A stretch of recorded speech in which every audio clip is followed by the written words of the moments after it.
সবাই কেমন আছো? আশা করছি তোমরা সবাই খুব ভালো আছো। তোমাদের ভালোবাসা ও আশীর্বাদে আমিও খুব ভালো আছি। আজকে বৃহস্পতিবার, এখন বাজছে সকাল 6:30। এখন থেকে তোমাদেরকে সাথে নিয়ে আমি আমার ব্লগটি শুরু করছি। সকাল 6:30টার সময় মেয়েকে ঘুম থেকে উঠিয়ে দিয়েছি, উঠিয়ে চা খাইয়ে দিয়েছি। এখন ওকে রেডি করে দিচ্ছি, স্কুলে দিয়ে আসবো তার জন্য। আমার মেয়েটা একদম গল্প শেষই হয় না, সারাক্ষণ এটা সেটা বক বক করতেই থাকে, জানো না? তাই দেখেছো, ওকে আমি রেডি করছি আর ও আমার সঙ্গে একই তালে বকে চলেছে।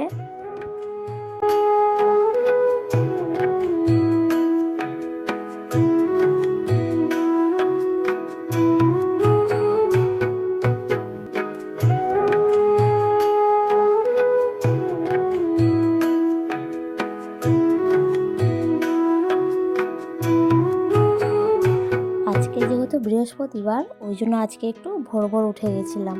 উঠে সব কাজ কাম সেরে নিয়েছিলাম। তারপরে মেয়েকে তো স্কুলে দিয়ে এসেছিলাম। স্কুলে দিয়ে এসে আমি স্নান ধান করে রেডি করে নিয়েছি, আজকে পুজো করতে হবে তার জন্য।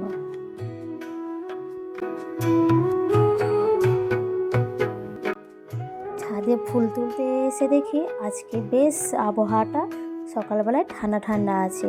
এখনও পর্যন্ত রোদ্র ওঠেনি আর মেঘলা মেঘলা আকাশটা করছে, তো পরিবেশটা খুব ভালো লাগছে।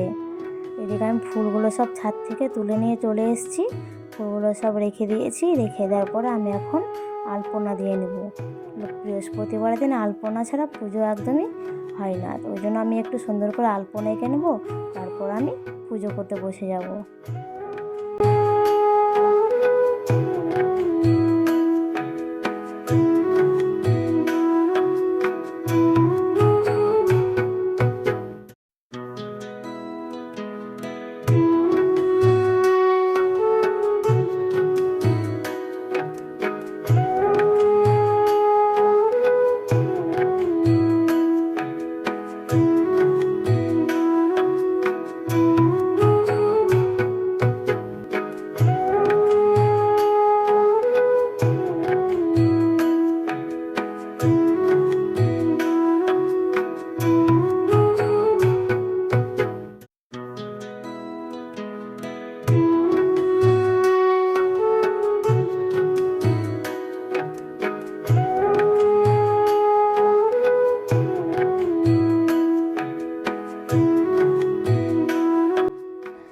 আজকে বাবা অনেকটাই ফুল এনে দিয়েছিল আর আমাদের ছাদের কাছে অনেকগুলো ফুল হয়েছিল, ওই জন্য সবগুলো ফুল দিয়ে আজকে ভালো করে সিংহাসনটাকে সাজিয়ে পুজো করছি।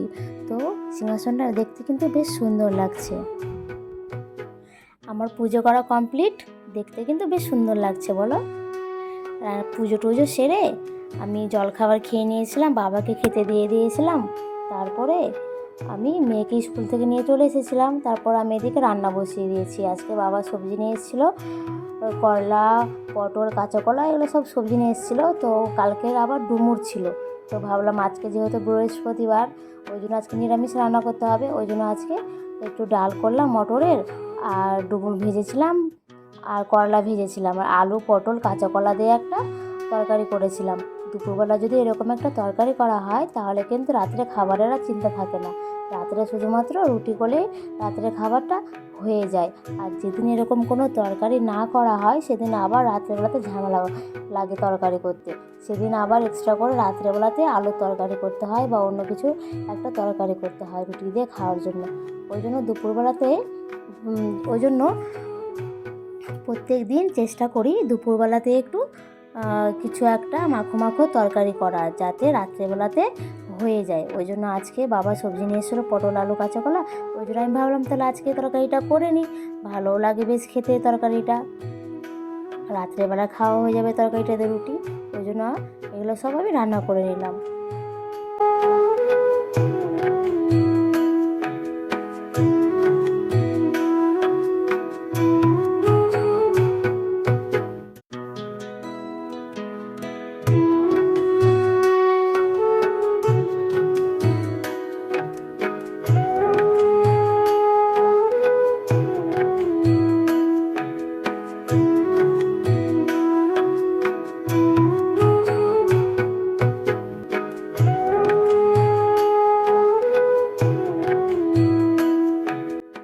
এদিকে রান্না প্রায় হয়ে এসেছে, তখন আবার বাবাকে দেখছি দোকান থেকে আবার পাটের শাক নিয়ে এসছে। তো কি করব, করে নিয়ে আজকে ওই জন্য আমার যাকে বললাম তুমি শাকগুলো একটু ভালো করে বেছে দাও, আমি রান্না করে নেব। তারপর আমি শাকটাকে রান্না করে নিচ্ছি। পাটের শাক কিন্তু আমাদের এখানে দুরকমভাবে খায়, একটা হচ্ছে ঝোল ঝোল করে খাবে আর একটা হচ্ছে ভাজা ভাজা করে খাবে। বাবা বললো ঝোল করিও না, একটু ভাজা ভাজা করো। ওই জন্য আমি শাকটাকে একটু ভাজা ভাজা করে আজকে রান্না করে নেব।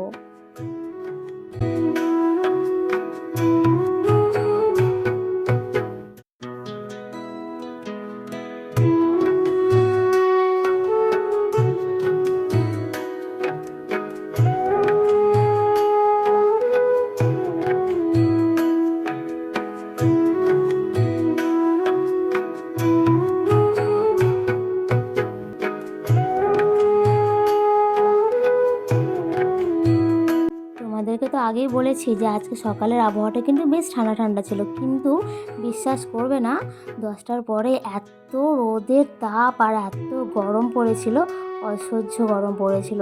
ওই জন্য দুপুরবেলাতে খাওয়া দাওয়া সেরে একটু ঘুমিয়ে নিয়েছিলাম। তো ঘুম থেকে উঠে এতটা পরিমাণে শরীর খারাপ করছিল তার বলে বোঝাতে পারবো না। ওই জন্য তার বিকালবেলার কাজকামের শ্যুটটাই করতে পারি না, তোমাদের সঙ্গে শেয়ারও করা হলো না।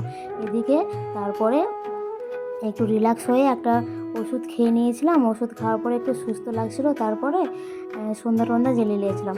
সন্ধ্যা জ্বালার পরে বাবাকে সেই রোজকার মতো সন্ধ্যাবেলা চা মুড়ি খেতে দিয়ে দিয়েছিলাম। তারপরে ফ্রেশ হয়ে নিয়েছিলাম।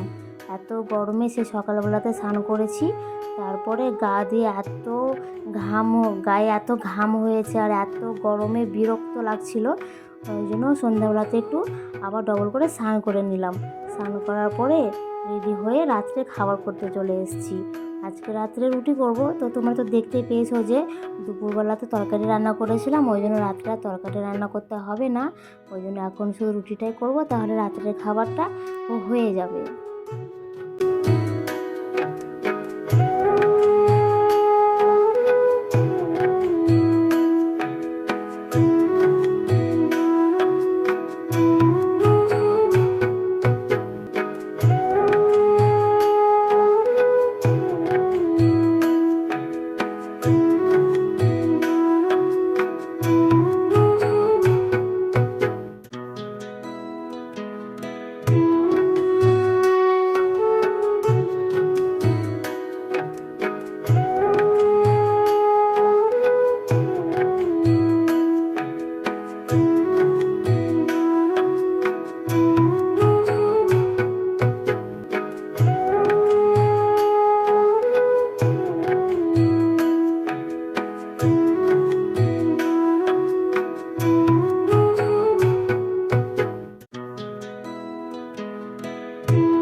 ভিডিওটা আর বেশিক্ষণ বড় করলাম না, আজকের মতো ব্লগটা এখানে শেষ করছি। তোমাদেরকে কেমন লাগলো অবশ্যই তোমরা কমেন্ট করে জানাবে, আর লাইক করে শেয়ার করে দেবে।